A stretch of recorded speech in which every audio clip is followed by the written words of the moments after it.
So ayun na nga mga pre, no, tayo po ay magbibigay ng reaksyon ngayon patungkol dito sa awayan po nila Makagago at Val Santos Matubang mga pre, no. So ako naman kasi dito wala akong kakampihan dito. Pero mukhang sa nakikita ko po dito, no, tagilid po itong si Kuya Val. Kasi di umano etong si Val Santos Matubang ay talagang nagbanta. Okay? Sino po yung pinagbantaan? Yung pamilya po ni Makagago. Pag sinabi kasing pamilya, nandyan na yung asawa, nandyan na yung anak. Hindi naman kasali yan sa social media eh. 'Di ba?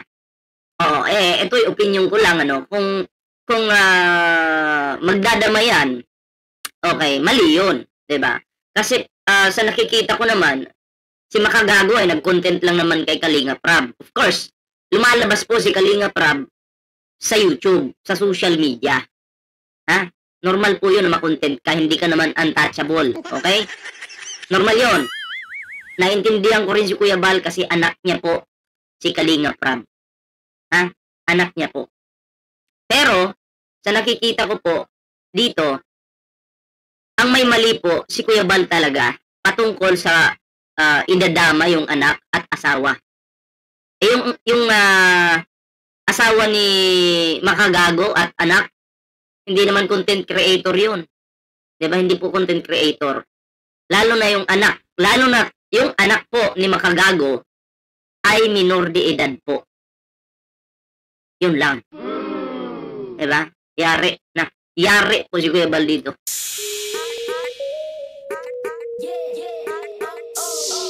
So, ayun po yung ating bibigyan ng reaction ngayon. Sasabihin mo, ballpoint man. Ikaw rin naman nandadamay ka ng pamilya. Uy, huwag niyo kong isali dyan, hindi ko issue yan. Totoo yan, nandadamay po ako pero hindi ko issue yan. Ako yung nagbibigay lang ng reaction dito. Diba? Mali yun. Naiintindihan ko si Kuya Val, anak niya, si Kalinga Prab. Normal lang na protektahan po ng tatay yung kanyang anak. Ganon din po si Makagago. Pero kung titingnan po natin yung sitwasyon, mali po si Kuya Val dito kasi nakapagbitaw siya ng mga komento or post na mas masakit pa sa ginawa ni Makagago. Kasi si Makagago hindi naman po nagbanta. Ha?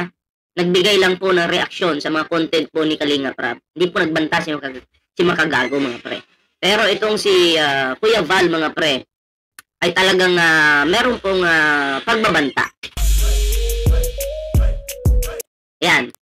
So, bibigyan po natin ng reaksyon mga pre, ano. Pero syempre, bago po tayo magtuloy-tuloy sa ating reaksyon, ayan, kung bago pa lang dito sa ating YouTube channel, huwag kalimutan mag-like, share, and subscribe para naman po maging updated kayo sa lahat mga uploads natin. May TikTok po tayo, may Facebook po tayo. Ayan, sana po inyong suportahan yung ating mga social media accounts.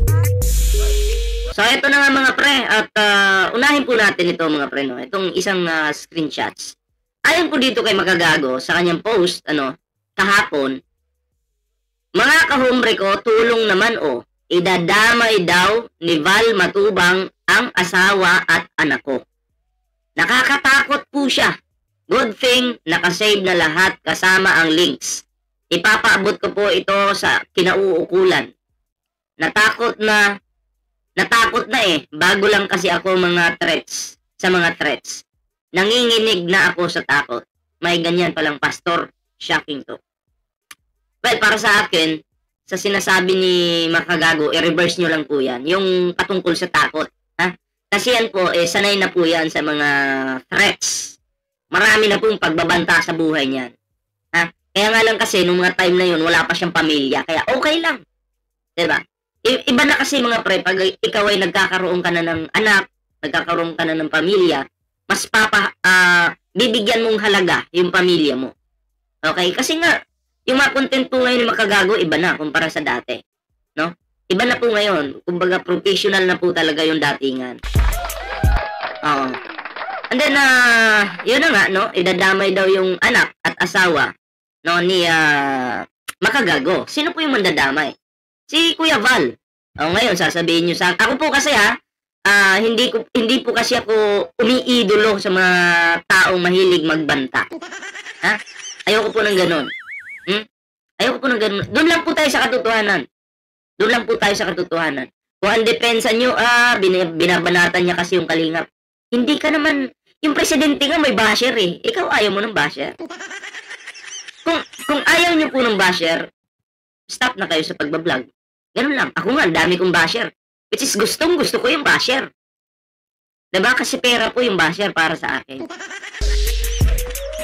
Malungkot po yung buhay ni Bullpoint Man kung walang basher, sa totoo lang. Diba? So, tanggapin natin yung basher kasi parte yan ng pagbablog natin. Parte po yan ng pagbablog natin. So, tanggapin natin yan. Para sa akin, wala. Siguro, bumanat lang si makakagago dun sa mga love team. Yun lang. Diba? Kasi nga, may mga minor po doon na nadadamay. Okay? And then, once again, ito, sasabihin nyo, nakatulong kasi. Oo, nandun na, pero teka lang. Nakatulong, teka lang. Ang tulong kasi walang kapalit. Ibibigay mo siya ng walang kapalit. Pero kung pagtatrabahuan mo siya as a love team, hindi na tulong yun. Trabaho na yun. Okay? So, yun po, no? And then, eto po, yung post or banta ni Kuya Val. Sabi dito ni Makagago sa caption niya, Boss Val, good morning din ha. Ano na namang kahibangan to? May ganito bang tumulong? Ng threat, takot na tuloy ako. Sabi ni Kuya Val dito mga pre, burahin mo, Makagago, WhatsApp man ang content mo sa Kalingap. Kung hindi, madadamay asawa at anak mo. Dito ka nagkamali, Kuya Val. Anong kinalaman ng minor de edad na anak ni Makagago at asawa? Hindi naman mga content creator yun. Sige, isang tabi na lang natin yung asawa.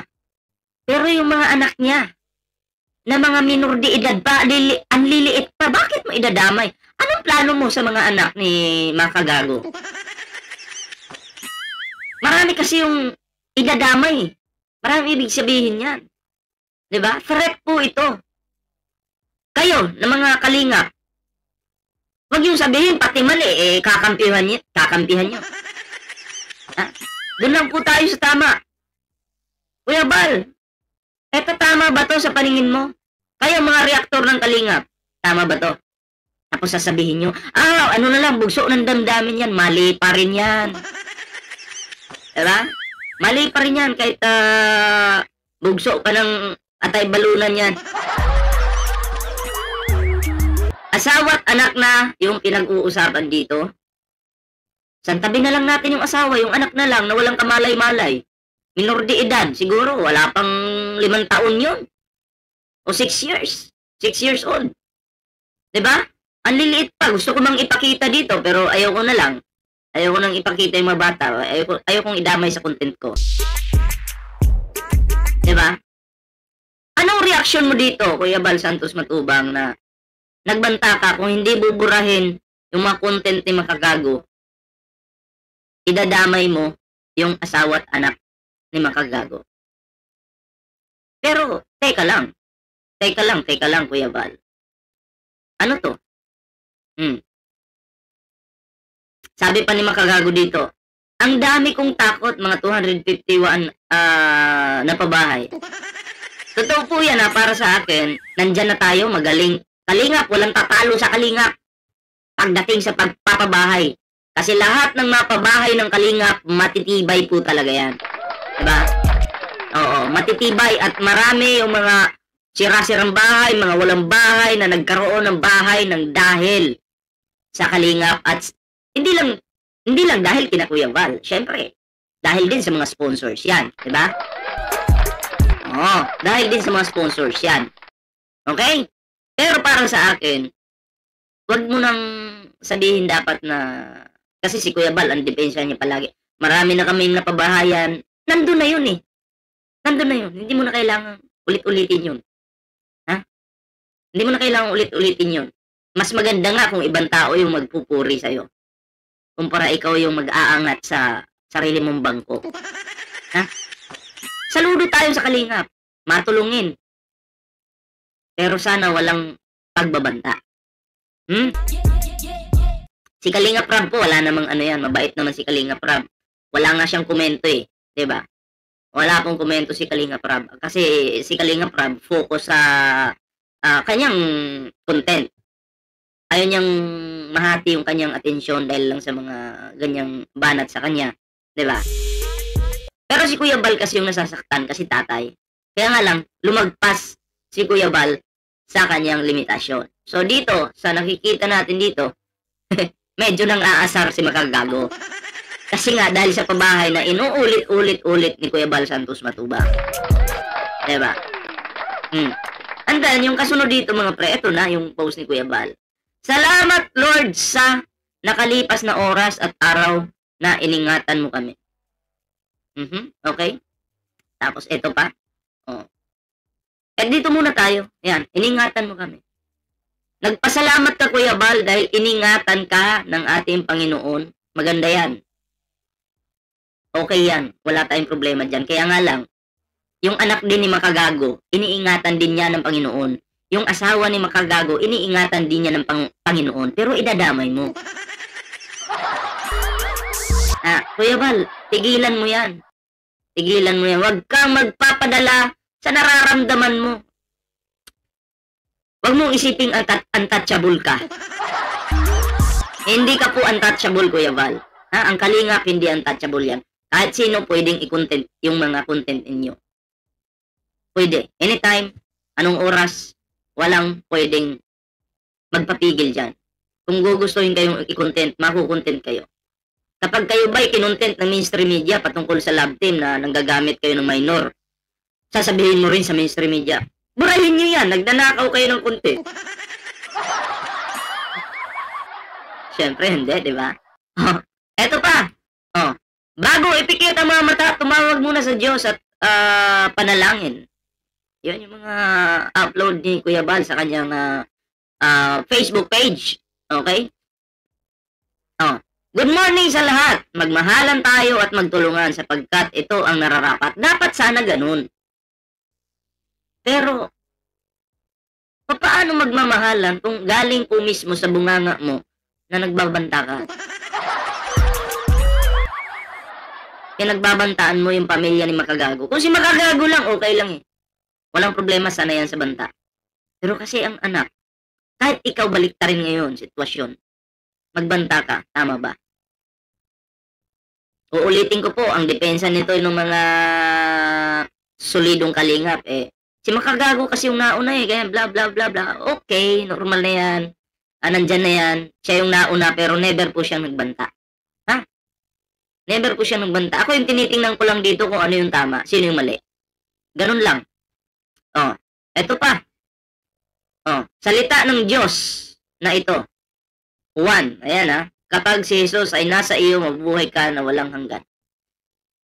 Yun yung problema natin. Nagpo-post tayo ng mga Bible verse, pero mainitin yung ulo natin at mabilis makapagbitaw ng mga pagbabanta. Yun yung problema dito kay Kuya Val, mga preno. Kasi para sa akin, hindi po talaga katanggap-tanggap na idadamay mo yung anak at asawa. Lalo na't hindi naman sila mga vlogger. Diba? Hindi naman sila mga vlogger. Yung mga anak ni Makagago, hindi naman vlogger yan. Yung asawa, hindi vlogger. I think, ano lang sila, yung kumbaga may business po yung partner ni Makagago, pero yung magbablog po, hindi po niya ginagawa yan. Diba? So, anong nararapat gawin dito ni Kuya Bal? Abay, dapat magpakumbaba siya. Siya yung may kapalpakan dito, siya yung may mali. Patungkol sa pagbabanta. Inuulit ko yung Kalingap, marami nang napabayan, maraming natulungan. Walang nagko-question dyan. Marami pang ang humangat, pumalakpak. Okay? Pero pangit din sa isang charity vlogger na magbabanta. Pangit din sa isang charity vlogger na magbabanta. Sasabihin nyo ngayon, marami namang ibig sabihin yung idadama yung anak at asawa. Okay, sige. Kung sabihin ko kaya yan sa inyo, sa pamilya nyo, matutuwa ba kayo? Hindi. Diba? Hindi. Kasi maiisip nyo yung naiisip ko. So, yun lang naman, yung sa akin mga pre, no? Yung, kung titimbangin po natin dito, lugi po si Kuya Bal dito, tagilid po talaga. Anyway, maraming salamat po sa suporta ninyo sa ating YouTube channel. Ayan, mamaya po may content po tayo doon sa batang walang utang na loob. Ayan, maraming salamat mga pre at kita-kits po tayo sa susunod na video. Ingat po kayo lahat. May TikTok, Facebook po tayo dyan. Huwag kalimutan mag-like, share, and subscribe para naman mag-updated kayo sa lahat ng mga uploads natin. Ingat po kayong lahat. Bye-bye po muna. Pansamantala.